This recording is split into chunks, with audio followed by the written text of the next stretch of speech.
Hello, എന്തൊക്കെയുണ്ട് വിശേഷം? അപ്പോൾ ഇങ്ങനെ വെറുതെ ഇരുന്നപ്പോൾ എന്തെങ്കിലും ഒന്ന് വരക്കാമെന്ന് വിചാരിച്ചുട്ടോ. അപ്പോൾ ചെറിയ കുട്ടികൾക്കൊക്കെ ഇഷ്ടപ്പെട്ടൊരു ഡ്രോയിങ് കേട്ടോ ഞാൻ ഇപ്പോൾ ചെയ്യാൻ പോണത്. എന്താണെന്ന് വെച്ചാൽ വെച്ചിട്ട് നമുക്കൊരു ബഗ്ഗിനെ വരക്കാം. അപ്പോൾ ഞാൻ ഫസ്റ്റ് ബ്ലാക്ക് സ്കെച്ച് വെച്ചിട്ടാണ് കേട്ടോ വരച്ചേക്കുന്നത്. അപ്പോൾ ഈ വീഡിയോയിൽ കാണുന്ന പോലെ ജസ്റ്റ് നിങ്ങളൊന്ന് വരച്ചെടുക്കാം കേട്ടോ.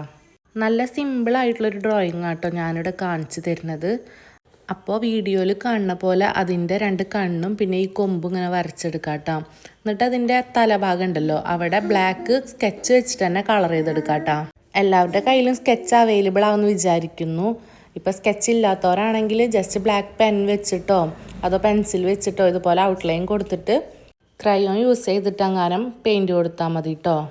അപ്പോൾ ഇതുപോലെ വരച്ച് കഴിഞ്ഞിട്ട് അതിൻ്റെ ചിറക് പോലത്തെ ആ ഒരു സംഭവം ഉണ്ടല്ലോ അവിടെ ഇതുപോലെ ബ്ലാക്ക് റൗണ്ടിൽ വരച്ചിട്ട് ഇങ്ങനെ പെയിൻ്റ് അടിച്ച് കൊടുക്കുക കേട്ടോ, ബ്ലാക്ക് പെയിൻറ്റ് തന്നെ. അത് കഴിഞ്ഞിട്ട് പിന്നെ നമ്മൾ റെഡ് സ്കെച്ച് എടുത്തിട്ട് ഇതിൻ്റെ ആ ചിറകിൻ്റെ പോലത്തെ ഒരു ഭാഗം ഉണ്ടല്ലോ, ബാക്ക്ഗ്രൗണ്ടിൽ എൻ്റെ മോൻ്റെ സൗണ്ടാട്ടോ കേൾക്കുന്നത്. അങ്ങനെ ഈ റെഡ് കളർ സ്കെച്ച് വെച്ചിട്ട് അതിൻ്റെ ഈ ഒരു ചിറക് പോലത്തെ ഭാഗം ഉണ്ടല്ലോ അവിടെ ഇതുപോലെ പെയിൻറ്റ് ചെയ്തെടുക്കുക കേട്ടോ. നല്ല വൃത്തിക്ക് തന്നെ പെയിൻറ്റ് ചെയ്തെടുത്തോളൂ കേട്ടോ. പിന്നെ അത് കഴിഞ്ഞിട്ട് ഇതിൻ്റെ ഒരു ആ ഭാഗം ഉണ്ടല്ലോ അവിടെ ഞാൻ കൊടുത്തേക്കുന്നത് മഞ്ഞ കളറ് സ്കെച്ച് വെച്ചിട്ടാട്ടോ പെയിൻറ്റ് ചെയ്തേക്കുന്നത്. അപ്പോൾ അതുപോലെ നിങ്ങൾ ചെയ്തെടുക്കാം. അപ്പോൾ അങ്ങനെ ചെയ്ത് കഴിഞ്ഞാൽ നല്ല ഭംഗിയുള്ളൊരു ബഗ്ഗിൻ്റെ ഫോട്ടോ നമുക്ക് കിട്ടും കേട്ടോ.